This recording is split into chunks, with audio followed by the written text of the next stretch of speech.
सर्वांना श्री स्वामी समर्थ अवधूत चिंतन श्री गुरुदेव दत्त.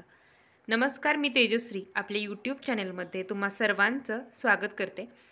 तर आज शनी अमावस्या आहे. शनी अमावस्येच्या काय सेवा करायच्या आहेत ते दानधर्म सगळं मी डिटेलमध्ये सांगितलेलं आहे.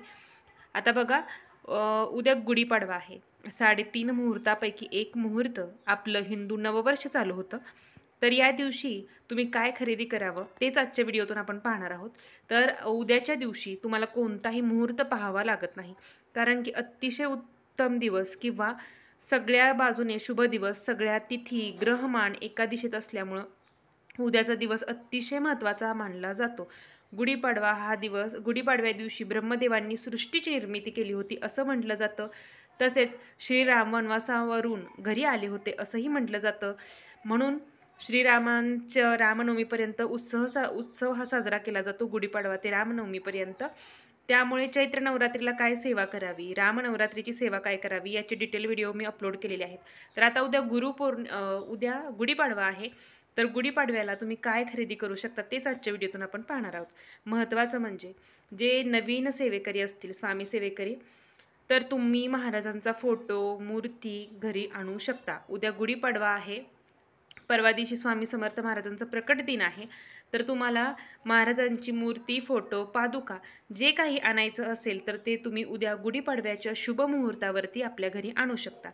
दुसरं म्हणजे तुम्हाला देवाऱ्यातील तुमची कोणतीही मूर्ती असेल किंवा कोणतीही दुसरी वस्तू, जसं की महाराजांचं आसन, वस्त्र, माळ किंवा तुमची माळ खराब झाली असेल, कमळगठ्ठ्यांची माळ, दिवा, काहीही तुम्हाला देवासाठी खरेदी करायचं असेल तर तो उद्याच्या दिवशी अतिशय महत्त्वाचा दिवस आहे, तुम्ही खरेदी करू शकता. अन्नपूर्णा माता असेल, महालक्ष्मी माता असेल, गणपती बाप्पांची मूर्ती असेल, बाळकृष्ण कुणाच्या घरात नसेल, गाई वासरांची मूर्ती असेल, अष्टलक्ष्मींपैकी एक लक्ष्मी गजांत लक्ष्मी, तर तीही तुम्ही उद्या घरी आपल्या आणू शकता. तर बघा, आपण प्रत्येकजण उद्या गुढी उभारत असतो. गुढी कशी उभारायची हे सगळ्यांनाच माहीत आहे आणि मला त्याचा डिटेल व्हिडिओ करता आला नाही, त्यासाठी खरंच क्षमस्व. तर मी नक्की परत प्रयत्न करेन पुढच्या वर्षी गुढीचा व्हिडिओ बनवण्याचा.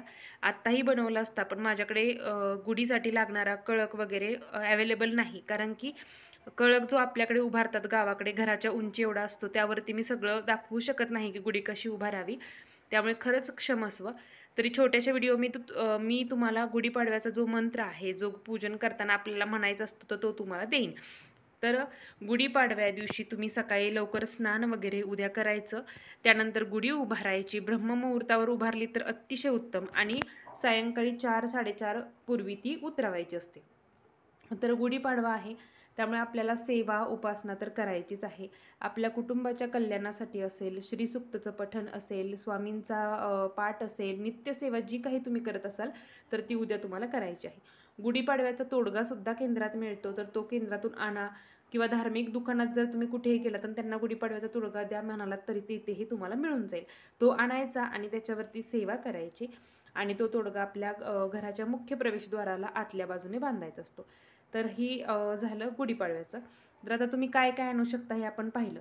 त्याचबरोबर अनेक महिलांच्याच घरात बघत अजून श्रीयंत्र नाही आहे. तर तुमची खरंच श्रीयंत्र आणायची घरात इच्छा असेल तर तुम्ही उद्या श्रीयंत्र आणू शकता.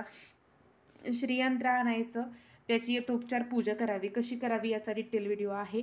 तर श्रीयंत्र तुम्ही उद्या आणू शकता, श्रीयंत्राचं पूजन करू शकता किंवा तुम्हाला कोणताही गुरुचरित्र ग्रंथ घ्यायचा आहे, नवनाथ भक्तिसार घ्यायचा आहे, किंवा कोणताही स्वामीचरित्र सारामृत असेल, कोणताही तुम्हाला ग्रंथ घ्यायचा असेल तर तोही तुम्ही उद्या घेऊ शकता. असं म्हटलं जातं की गुढीपाडव्याला गुंजभर तरी सोनं घ्यावं, पण सोनं एवढं महाग झालं आहे की आपण ते प्रत्येकजणच घेऊ शकत नाही. त्यामुळे तुम्हाला जर शक्य झालं तर सोने चांदीची तर खरेदी अवश्य करायची. नाही झालं तर आपल्या महाराजांच्या, आपल्याला खरंच तुमच्या देवाऱ्यात आहेत, तुम्ही त्याची सेवा करणार आहात तरच श्रीयंत्र किंवा कोणतेही फोटो वगैरे घ्या, तुम्ही सेवा करणार असाल तर. त्याचबरोबर मंगल कलश तुमच्या देवाऱ्यात नसेल तर मंगल कलशाची स्थापना करू शकता उद्या गुढीपाडव्याच्या शुभ मुहूर्तावरती. मंगल कलश म्हणजे काय, तर आपल्या कुळदेवीचा तो कलश असतो मंगल कलश, यात वेगळं असं काही नाही. त्यामुळे मंगल कलशाची सुद्धा तुम्ही अजून स्थापना केली नसेल तर उद्या करू शकता. स्वामींचा फोटो मूर्ती आणू शकता. आणि काहीच नाही तर बघा बघा आपल्या प्रत्येक पूजेमध्ये धने याला फार महत्त्व असतं. धन ज्याला आपण म्हणत असतो ना, तर हे धने तुम्हाला उद्या 10 रुपयाचे का होईनात, आपल्या घरात कधीही धनधान्याची कमतरता भासू नये म्हणून तुम्हाला धने उद्या खरेदी करायचे आहेत. 10 रुपयाचे का होईना धने खरेदी करा. घरात धनधान्य भरून ठेवा. धनधान्य आणा, म्हणजे कोणतेही ज्वारी, गहू, बाजरी जे काही तुम्हाला घरात वाटत असेल ते धान्य तुम्ही उद्या खरेदी करा. आणि त्याबरोबर 10 रुपयाचे धने बघा मिळतात, तर हे धने अवश्य खरेदी करा. गुढीपाडव्या एवढा सुंदर मुहूर्त नाही. आपलं हिंदू नववर्ष बघा, आपल्या हिंदू धर्मात प्रत्येक गोष्टीला, प्रत्येक तिथीला अनन्यसाधारण महत्त्व आहे. त्यामुळे गुढीपाडव्याच्या शुभ मुहूर्तावर प्रत्येक शुभ गोष्टी बघा, अनेक जण घराचा पूजन होतं किंवा घर खरेदी, गाडी खरेदी, अशा अनेक गोष्टी आपण गुढीपाडव्याला करत असतो.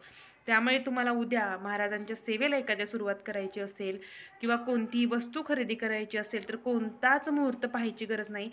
ताईंना, दादांना, सगळ्यांना विनंती आहे की तुम्ही जे काही खरेदी करू इच्छिता ते उद्या तुम्ही करू शकता.